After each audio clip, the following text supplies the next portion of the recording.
ورحمة الله وبركاته.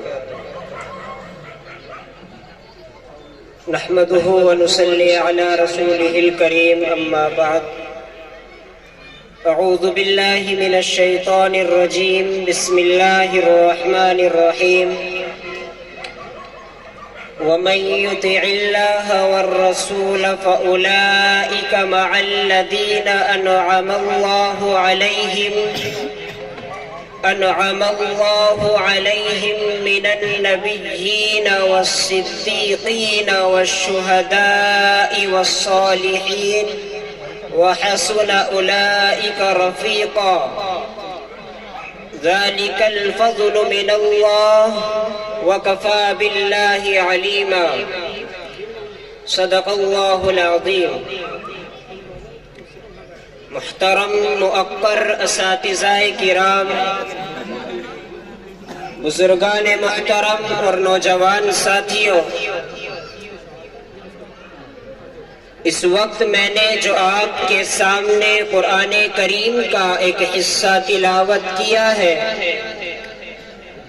اس حصے کے اندر اللہ تبارک و تعالی نے اس بات کی وضاحت فرمائی ہے کہ جو انسان اللہ اور رسول کے کہنے کے مطابق اللہ اور رسول کے فرامین کے مطابق اس زندگی کو گزارے گا، اللہ تبارک و تعالی اس کا حشر بروز قیامت نبیوں کے ساتھ، صدیقین کے ساتھ، شہداء کے ساتھ اور صلحاء کے ساتھ فرمائے گا۔ چنانچہ کہا گیا وَمَن يُطِعِ اللَّهَ وَالرَّسُولَ، کہ جو انسان اللہ اور رسول کے کہے کو مانے گا، فَأُولَئِكَ مَعَ الَّذِينَ أَنْعَمَ اللَّهُ عَلَيْهِمْ، تو یہ وہی لوگ ہیں جو ان لوگوں کے ساتھ ہوں گے جن پر اللہ کا انعام ہوا، اللہ کی نعمتوں کے جو حقدار ہوئے۔ اب اللہ کا انعام کن لوگوں پر ہوا، کون لوگ منعم علیہم ہیں، اسی حصے کے اندر اللہ تبارک و تعالی نے اس کی وضاحت فرمائی۔ فرمایا وہ لوگ جن پر اللہ کا انعام ہوا ہے وہ نبیوں کی جماعت ہے، اور ان لوگوں کی جماعت کہ جنہوں نے راہ خدا میں اپنی جان کا نذرانہ پیش کیا، جنہوں نے اللہ کے دین کو بلند کرنے کے لیے، دین اسلام کی حفاظت اور اشاعت کے لیے اپنی جان کی بازی لگائی، جام شہادت نوش کیا، یہ بھی منعم علیہم ہے۔ اللہ کا انعام ان لوگوں پر بھی ہے۔ آگے ارشاد فرمایا والصالحین، اور صلحاء کی جماعت۔ آگے اللہ فرماتا ہے وحسن اولئک رفیقا، یہ دوستی کے اعتبار سے ایک بہترین طبقہ ہے، بہترین جماعت ہے۔ اللہ تبارک و تعالی نے اس آیت کریمہ کو ایک خاص موقع پر نازل فرمایا۔ حافظ عماد الدین ابن کثیر نے اس تعلق سے ایک روایت بیان فرمائی کہ آقا صلی اللہ علیہ وسلم کی خدمت میں ایک آپ کے جانثار، آپ کے چاہنے والے، آپ سے عشق و محبت کرنے والے صحابی آقا کی خدمت میں آئے اور آ کر عرض کیا یا رسول اللہ، مجھے آپ سے محبت اپنی جان سے بھی زیادہ ہے، یا رسول اللہ مجھے آپ سے محبت اپنی بیوی بچوں سے بھی زیادہ ہے، یا رسول اللہ جب میں آپ سے دور رہتا ہوں، گھر میں رہتا ہوں تو میرا دل بے قرار ہوتا ہے، میرا دل پریشان ہوتا ہے، یا رسول اللہ آپ دنیا کے اندر تشریف فرما ہے، جب دل بے قرار ہوتا ہے، دل بے چین ہوتا ہے، دل پریشان ہوتا ہے تو آپ کے رخ انور کو دیکھ کر، آپ کے چہرے کا دیدار کر کے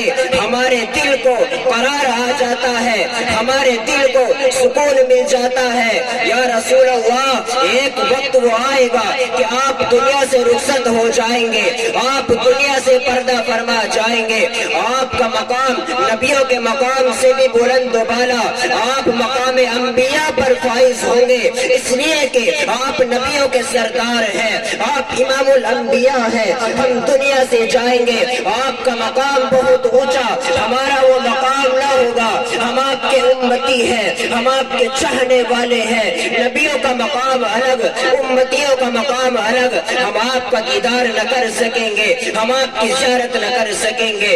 اللہ کے نبی علیہ السلام کے چاہنے والے نے آپ سے اپنے پریشانی کا اظہار کیا، آقا علیہ السلام نے کوئی جواب نہیں دیا۔ کتابوں کے اندر ایک اور واقعہ بیان کیا گیا ہے کہ ایک صحابی رسول ہے، اللہ کے نبی کی مجلس میں جب آتے ہیں تو آ کر آقا کے چہرے کو دیکھنے لگ جاتے ہیں، آقا کے چہرے پر اپنی نگاہ جماتے ہیں اور نگاہ ہٹانے کا نام نہیں لیتے۔ آقا نے سوال کیا کہ میرے چاہنے والے، میرے ساتھی، جب تو میرے سامنے مجلس میں ہوتا ہے، میرے چہرے پر نگاہ جماتا ہے اور نگاہ ہٹانے کا نام نہیں لیتا، آخر اتنی توجہ کے ساتھ اور اس طرح نگاہ جما کر دیکھنے کی وجہ کیا ہے؟ تو صحابی رسول جواب دیتے ہیں، یا رسول اللہ، اس دنیا کے اندر ہی تو ہمیں یہ موقع مل رہا ہے کہ ہماری نگاہیں آپ کا دیدار کر رہی ہے، ہماری نگاہیں آپ کے رخ انور کی زیارت کر رہی ہے۔ یا رسول اللہ، آپ دنیا سے چلے جائیں گے تو ہماری نگاہیں آپ کے دیدار سے محروم ہو جائیں گی، ہماری نگاہیں آپ کے رخ انور کی زیارت سے محروم ہو جائیں گی۔ آقا علیہ السلام نے کوئی جواب نہیں دیا۔ اللہ کی طرف سے پیغام آتا ہے، جبرائیل امین وحی لے کر کے آتے ہیں اور اللہ تبارک و تعالی اس آیت کے اندر یہ واضح فرماتا ہے کہ ٹھیک ہے، نبیوں کا مقام بلند و بالا ہے، نبی کا جو مقام ہے وہ کسی امتی کا نہیں ہو سکتا، امام الانبیاء کا جو مقام ہے وہ کسی اور فرد بشر کا نہیں ہو سکتا، لیکن ان مقامات کے تفاوت اور مختلف ہونے کے باوجود اللہ تبارک و تعالی وہاں نبیوں کے دیدار کا موقع ان کی قوموں کو اور ان کی امتوں کو فراہم کرے گا۔ اللہ تبارک و تعالی نے قرآن کریم کے اندر ارشاد فرمایا، وَلَكُمْ فِيهَا مَا تَشْتَهِي أَنفُسُكُمْ وَلَكُمْ فِيهَا مَا تَدَّعُونَ، کہ جنت کے اندر تمہارے لیے وہ تمام چیزیں ہیں جن کی تم خواہش کرو گے، جن کو تم مانگو گے، تمام کی تمام چیزیں وہاں میسر ہوں گی۔ اگر ایک امتی چاہے گا کہ میں اپنے نبی کا دیدار کروں، اللہ اس کا موقع بھی فراہم کرے گا۔ تو صحابی رسول کی جو پریشانی تھی، صحابی رسول کا جو رنج اور غم تھا، اللہ پاک نے اس کا ازالہ کرنے کے لیے اور اس کو ختم کرنے کے لیے اپنے مقدس کلام کا یہ حصہ نازل فرمایا۔ اللہ نے اس کے اندر فرمایا کہ جو انسان اللہ اور اس کے رسول کے کہنے کو مانے گا، رسول کے کہنے کا مطلب کیا ہے؟ نبی اکرم صلی اللہ علیہ وسلم جو حکم ہمیں دے، جو فیصلہ ہمارے لیے کرے، اس فیصلے کو برسر و چشم قبول کرنا یہ ہر امتی کی ذمہ داری ہے، امت کے ہر فرد کی ذمہ داری بنتی ہے۔ نبی جو حکم دے اس کو مانے، نبی جو فیصلہ کرے اس کو قبول کرے۔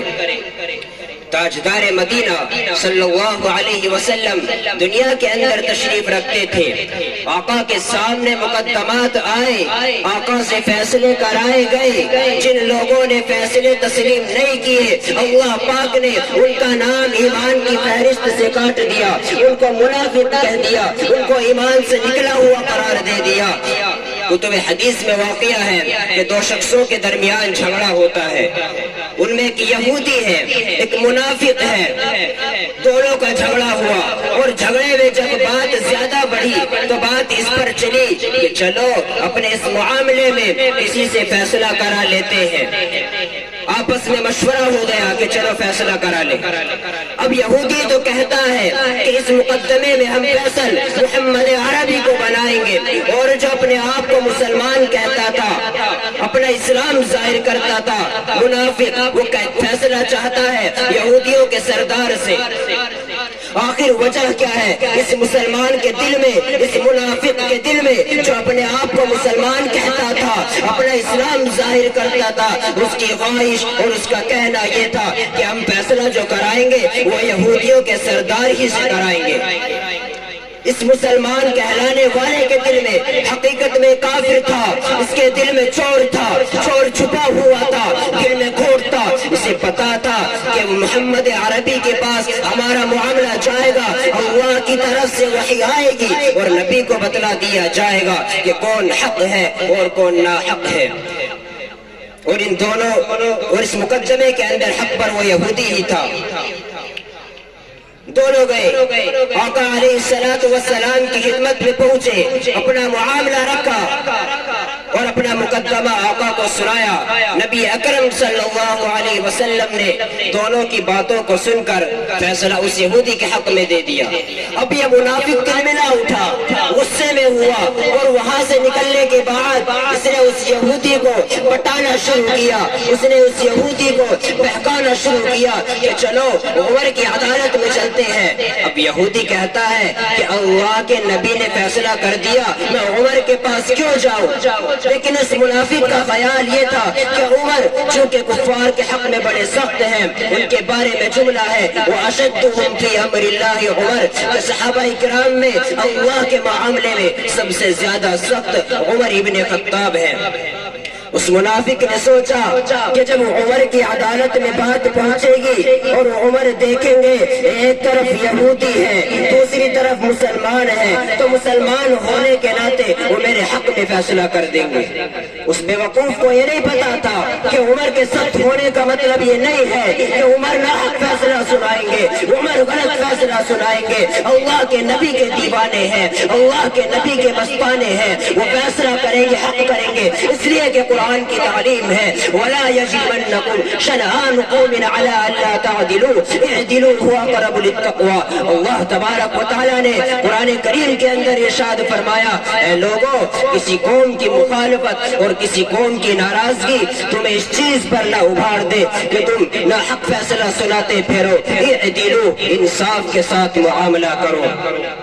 اس لیے مسلمانوں دعا کریں کہ اللہ تبارک و تعالی ہم سب کو دین اسلام کے مطابق اپنے معاملات کو حل کرنے کی توفیق عطا فرمائے اور دستور اسلام کو اپنی زندگی میں داخل کرنے کی توفیق نصیب فرمائے۔ وما علینا الا البلاغ۔ ماشاءاللہ۔